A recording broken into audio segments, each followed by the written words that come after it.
Hablar de este piloto es hablar de toda una época. Le apodaron Mr. Mónaco. No fue el piloto más virtuoso, pero siempre mostró una enorme voluntad y constancia, de elegancia y gracia fuera y dentro de las pistas, poseedor de un título que todo piloto desea, pero que nadie más ha logrado. Bienvenidos a los expedientes F1.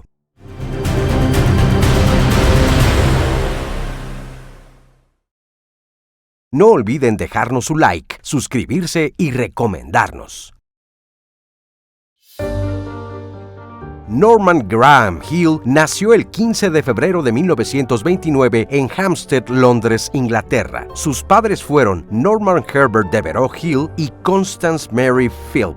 Estudió en el Hendon Technical College y más tarde se unió al Smiths Instruments, una empresa de ingeniería británica multinacional. Poco después fue reclutado en la Marina Real y sirvió como artífice de la sala de máquinas. Alcanzó el rango de suboficial. Con el tiempo dejó la Marina y regresó a Smiths Instruments. Hoy podemos decir sin lugar a dudas que Graham Hill fue uno de los mejores pilotos en la historia del automovilismo. Pero el inicio de su carrera no fue sencillo, pues su examen de conducir no lo pudo aprobar sino hasta que tuvo 24 años. Y además, en sus propias palabras, el primer auto que tuvo fue un total desastre. Pero quizás este es uno de esos ejemplos donde podemos decir que lo que no te mata te hace más fuerte.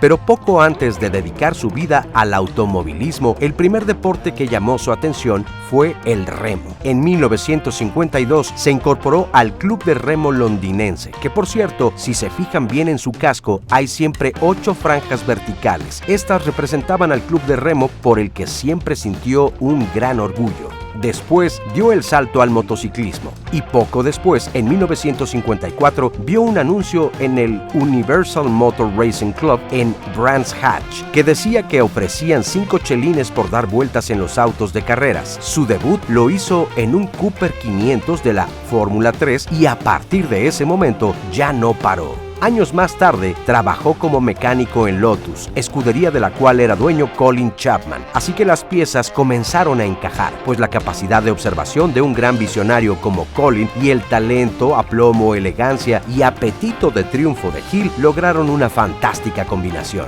Así que pronto debutó en la máxima categoría. Su primera carrera fue en el legendario circuito de Mónaco en 1958, pero una falla en el auto lo forzó a abandonar la carrera. Probablemente fue esa carrera en Mónaco lo que comenzó a forjar su carácter, porque tanto lo frustró ese primer abandono que tiempo después se especializó en dicha pista, que incluso fue llamado Mr. Mónaco gracias a que logró 5 victorias en el circuito, un récord que duró hasta que Ayrton Senna da Silva lo superó con 6 victorias. Para 1960 se unió a las filas de BRM, British Racing Motors, una escudería que participó desde 1951 hasta 1977. Su primera victoria llegó en ese hoy lejano 1960 a bordo de su BRM P57 y también ese mismo año ganó las 12 horas de Sebring. Los conocimientos adquiridos en Lotus en cuanto a la mecánica, la disciplina, autoexigencia y compromiso le brindaron un panorama mucho más claro. Además, desde luego, al talento que pronto comenzó a permitirle destacar sobre los demás a pesar de competir en una época donde participaron grandes pilotos y leyendas de la Fórmula 1. Y es precisamente en BRM donde consigue su primer campeonato del mundo en 1962. Sin embargo, en aquel entonces los pilotos competían en diferentes categorías. La razón es 1, por ganar más experiencia y 2, para generar mayores beneficios y recompensas económicas, pues los pilotos no ganaban entonces las millonarias cifras que hoy se reparten. A mediados de los 60 se vivió una breve época en la que se le conoció como la invasión británica, y es que por esas fechas varios pilotos británicos decidieron correr en la prestigiosa carrera de las 500 millas de Indianápolis, misma que Hill ganó a bordo de su Lola Ford en 1966. 1967, de vuelta a Lotus. Sus conocimientos de mecánica esta vez sirven incluso para ayudar a desarrollar el Lotus 49, que ahora llevaba el nuevo motor Cosworth V8. Su compañero era Jim Clark, un piloto al cual admiró mucho, pero también consideró un enorme rival. Incluso Fangio dijo alguna vez que Clark era el mejor piloto de la historia. Pero la elegancia y el buen humor de Graham nos mostraron que incluso llegaron a trabar una buena amistad, aunque en pista nos regalaron muy buenos duelos. Pero estamos hablando de una época en la que los pilotos eran verdaderos caballeros, convivieron fuera de las pistas donde las rivalidades se olvidaban, como si se tratara de una gran familia. A menudo salían juntos de vacaciones u organizaban grandes fiestas a las que acudía la gran mayoría. Su esposa, Betty Hill, con quien se casó en 1953 y con la que tuvo 3 hijos, era una gran anfitriona, y las excéntricas fiestas de los Hill eran constantes y muy llamativas. Así lo afirma Jackie Stewart, el piloto 3 veces campeón de la Fórmula 1 y gran amigo de la familia Hill.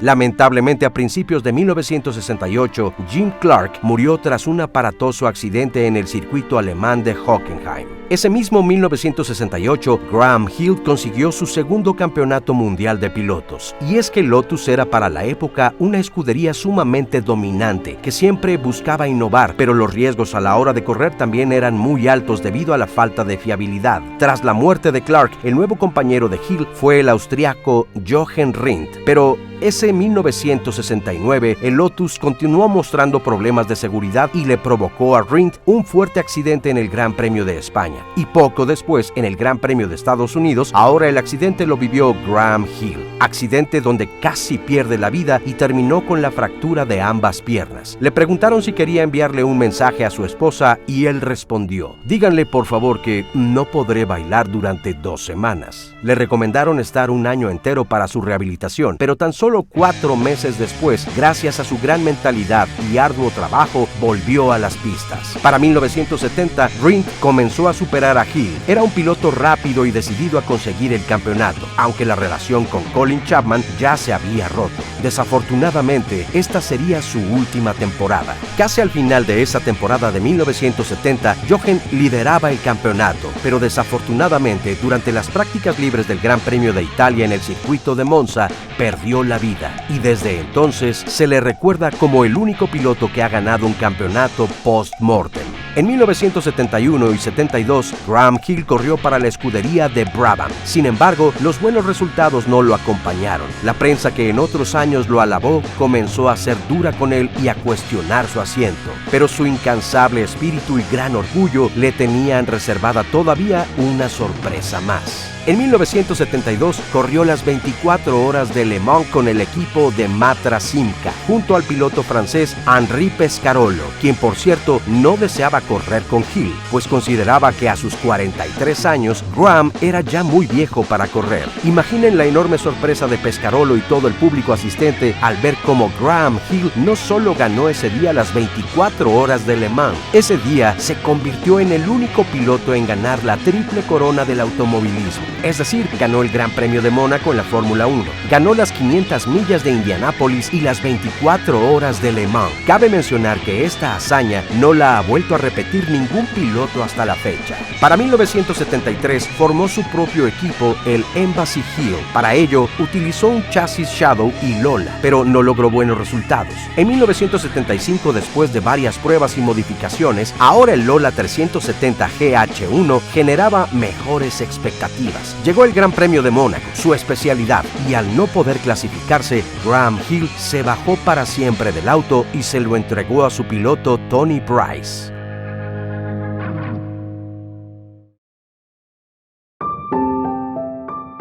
Con este simbólico acto, Hill le daba a conocer a la afición que su carrera como piloto había terminado y comenzaba una nueva etapa como director de escudería. 29 de noviembre de 1975, Graham Hill y 5 integrantes de su equipo salieron del circuito francés de Paul Ricard con un muy buen sabor de boca después de haber probado el GH2, el auto para la temporada de 1976. Abordaron el avión ligero Piper PA-23 Aztec con destino a Londres, mismo que Graham pilotó, pero la espesa niebla de esa noche provocó que el avión terminara estrellándose en el distrito londinense de Barnet en un campo de golf donde hoy permanece una muy sencilla placa de madera que conmemora el lugar y la fecha del accidente. Así, trágicamente, terminó la vida de Graham Hill a los 46 años y todos los que lo acompañaban en el viaje. Así terminó la carrera de Graham Hill. 18 años le dedicó al automovilismo. Su simpatía y carisma le permitieron aparecer varias veces en televisión, donde además de su experiencia, compartió su enorme sentido del humor. Sin duda dejó un enorme legado y su apellido en parte también trascendió hasta nuestros días, gracias a que su hijo Damon Hill también consiguió el título de campeón de pilotos de la Fórmula 1 en 1996. Solamente hay 2 familias que lo han conseguido: los Hill y los Rosberg. Hemos llegado al final de otro episodio de los Expedientes F1. Esperamos que lo hayan disfrutado. No olviden dejarnos su like, suscribirse y recomendarnos. Nos vemos muy pronto. Esto es El Gran Circo.